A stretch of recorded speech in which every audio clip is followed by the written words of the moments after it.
Assalomu alaykum. Yakshanba kunlik navbatdagi vlogga xush kelibsizlar. Yakshanba kuni ham tinmaymiz biz. Xo'sh, bugun mikrofon ishlayotgan bo'lsa, ovozim eshitilayotgan bo'lsa, hozir botanika bog'iga ketyapman. Reja bo'yicha yarim marafon masofasini yugurmoqchiman. Keyin shu meditsina bo'yicha universitetni darsliklarini qilaman. Nemis tili imtihonga tayyorgarlik va shunaqa. Keyin bugungi vlog videosini marafon paytida marafon yugurib bo'lgandan keyin ham botanika bog'ida tinch joyda yana boshqa mavzuda bir video olmoqchi edim. Shuni ham montaj qilishga harakat qilaman.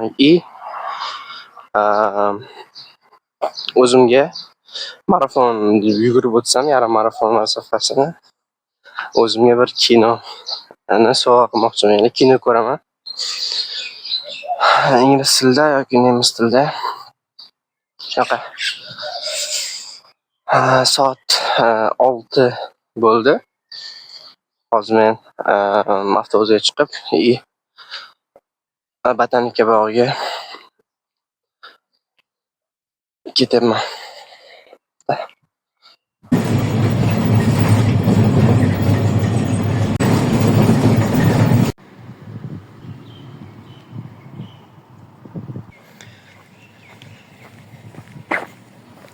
Xo'sh. And here. So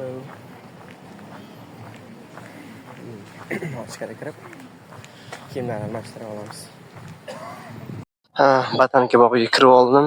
Endi xudo xolasa skameykalarga borib kiyimlarni almashtirib, ozgina razvinka qilib, hozir soat 6:26. Xudo xolasa 7ga yaqin boshlaymiz. Bir ikkita okalar bor, yugurishga sheriklar bor. Shularni kutib birga yugurishga chiqamiz. Boshlaymiz. Bu yerda har xil gruppalar yig'ilishyapti. Gruppa bu yerda sherik bo'lib, mana shunaqa guruh bo'lib yuguriladi. Bir xil tempda oldinroq reja qilib Telegram gruppalarda aytib qo'yiladi, e'lon berib, 6 tezlikda yuguriladi yoki 5.5 yoki 5 tezlikda yuguriladi deb, shunga qarab har xil guruhlarda guruh bo'lib yugurishadi. Atmosfera vashi dahshat. Men mart oyida yugurganimda bunchalik yashillik kam edi. Ko'p qurigan daraxtlar bor edi. Hozir bahorda juda chiroyli bo'lar ekan.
Men bu hozir o'tib ketgan mashinada yo'llar yuvib ketishyapti. Mana qo'lib ketdi hozir.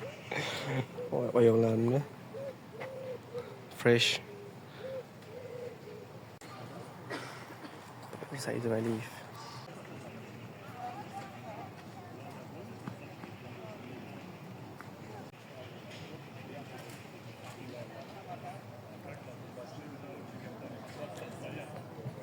Xo'sh, 6:55 bo'ldi soat.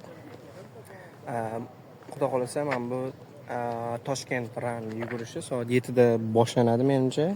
Yig'ilishyapti. Bobur Saidvaliyev ko'rgan bo'lsanglar, ijtimoiy tarmoqlarda kuzatib boraman. Shular bilan birga yugurishni reja qilgandik. Hozir ko'rishdik. Xudo xolasa bugun yarim marafon masofasini yugurib o'tamiz birgalikda. Xudo xolasa zo'r bo'ladi. Bugungi yakshanba. Hali kelishdan to'xtagan yo'q odamlar.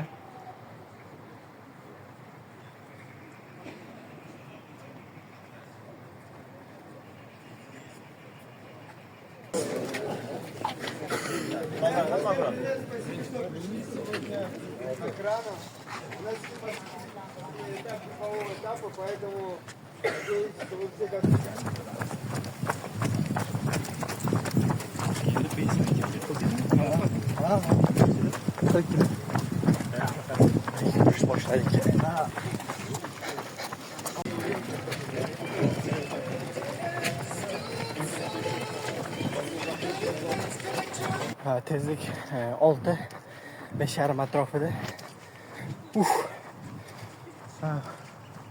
Xo'sh, davom etamiz. Xudo xolasa yana oldinda 12 kilometr bor. 3-kilometr. Уже oyoqda mazorlar bor. O'shalar og'ritish boshladi, bel og'riyapti. Oldinda 8 kilometr qoldi. Bosamiz.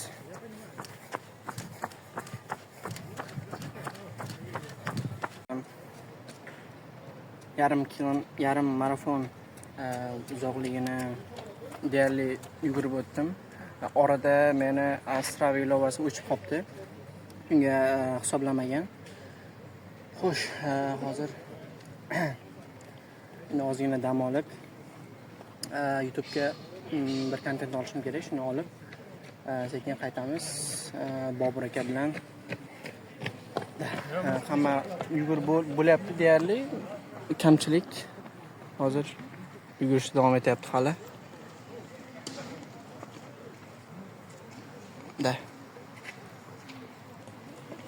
Yugurish juda zo'r bo'ldi, yozgi yugurish. Davom etamiz. Yugurishdan keyin hozir ketadi-yu. Bitta lavash, bitta asul suvi, bitta kino. O'tirib olib. Men yilning boshida, 2026-yilning boshida o'zimga reja qilgandim. Ya'ni yarim marafon, umuman marafon masofalarini yugurib o'taman deb, shunga tayyorgarlik ko'rishni boshlayman deb reja qilgandim. Bunda menga umuman o'sha strategiya reja tuzib bergan ilova bu ChatGPT Go bo'ldi. Shu bilan birga reja tuzdim. Unda yilning boshida umuman yugurishga chiqib turardim. Bunda yugurishim 4-5 kilometr yugurardim o'rtachasida. Keyin bu yoqqa o'zi ancha charchab qolardim. Keyin reja qildimki, o'sha ChatGPT Go bilan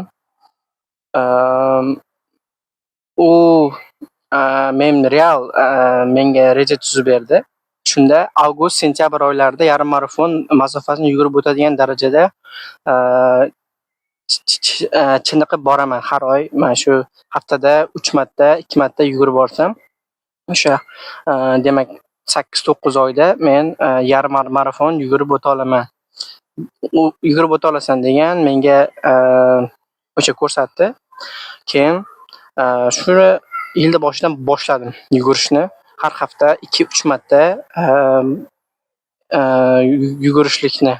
Unda birinchi shu 6-7 kilometrdan boshladim va har yugurganimda 1 kilometr qo'shib bordim, yana orqaga qaytaman, 1 kilometr yana oldinga. Shunaqa surilib bordi. Mart oyida bu haqida video qilganman. Mart oyida Botanika bog'ida birinchi yarim marafon masofasini yugurib o'tdim. Shundan necha oy bo'lyapti? 3 oyda. 3 oyda men o'sha yarim marafonni masofasiga tayyor bo'libman va bugun aprelning 25-kuni, aprelning oxiri, bugun deyarli ikkinchi yarim marafon masofasini yugurib o'tdim. Menda Strava ilovasi o'chib qolgan ekan orada, shuning uchun ozgina kamroq hisoblangan. Atak gruppa bilan birga hisoblaganda 21 kilometr yarim marafon masofasini yugurib o'tdim. Nima demoqchiman? Sizni o'zingizni, tanangizni imkoniyatlarini bilmaysiz. Uni qilib ko'rmagunizcha, harakat qilib ko'rmagunizcha nafaqat tana, balkim ongimizni, aqlimizni, fikrlashimizni imkoniyatlarini, chegaralarini shunchaki o'ylab turib, reja qilib bila olmaysiz. Sizga eng kuchli qurilmalar ham sizga buni aniqlab bera olmaydi. O'zingiz harakat qilsangiz, o'sha rezultatga albatta erishasiz, juda erta ham. Xo'sh, aytishlar mumkin yoshsan yoki imkoniyatlaring qanaqadir ko'p deb, lekin mana shu yugurishni boshlaganimdan keyin guruhlarda yoki sheriklar bilan yugurishni boshlaganda ko'rdimki 60-70 yoshli, 50 yoshli, umuman 40 yoshli ancha katta yoshdagi erkaklar ham, ayollar ham bemalol o'sha qiyinchilik bilan bo'lsa ham 10 kilometr, 15, yarim marafon, bitta to'liq marafon masofalarini ham yugurib o'tishyapti. Ularga nima deysiz? Shunaqa bu yoqda bahona yoki boshqa narsa ketmaydi. Ularni ko'rasizda, motivatsiya olasiz. Bu yugurish umuman nimaga kerak? Bu hozirgi kelajakdagi tanamiz uchun investitsiya deb o'ylayman.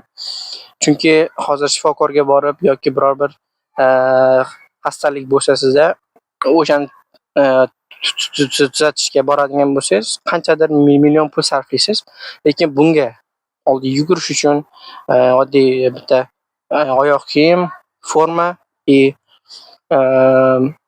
olib yugurishlik bu juda katta investitsiya deb o'ylayman. O'zimizning organizmimiz uchun, kelajakdagi tanamiz uchun investitsiya. Shuning uchun tanangizni imkoniyatlarini bilmoqchi bo'lsangiz, hozirdan turib yugurish kerak, yugurishga chiqish kerak, harakat qilishlik kerak, biror bir sport bilan shug'ullanish kerak deb o'ylayman. Video shu haqida edi. O'zimiz organizmimizni chegaralarini, imkoniyatlarini aniqlamoqchi bo'lsak, harakat qilishimiz kerak. Men shu 3 oyda yarim marafon masofasiga erisha oldim. Demak, siz ham bundan ham zo'r imkoniyatlarga erisha olasiz. Xudo xolasa kelajakda birgalikda rivojlanib ko'ramiz. Yugurib birgalikda shunaqa sog'liqni investitsiya qilamiz. Sog' bo'linglar. Men yugurishni tugatdim, demak,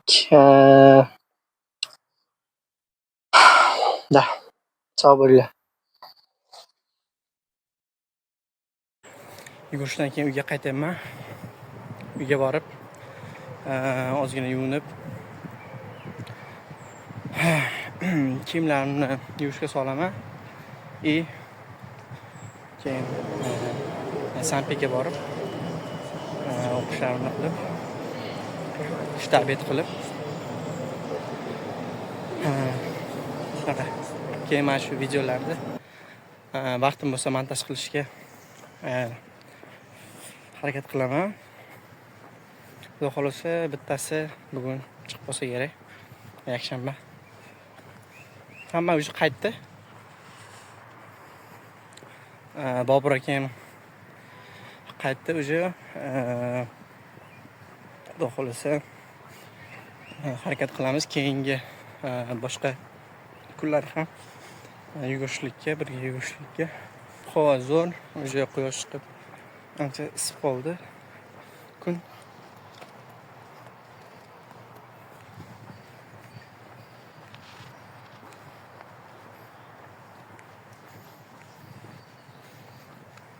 Davom etamiz. Leziferstein bilan Ashprach Baustein tugadi. Shkalotan tugadi. Xo'sh. Yaxshi bo'ldi, ozgina charchoq bo'lganiga. E'tibor konsentratsiya kamroq bo'ldi. No. Ballar yaxshi. Leziferstein 50, Ashprach Baustein 15. Da. Endi Hörenni qilaman. Ozgina dam olib, keyin Hörenga konsentratsiya qilaman. Da.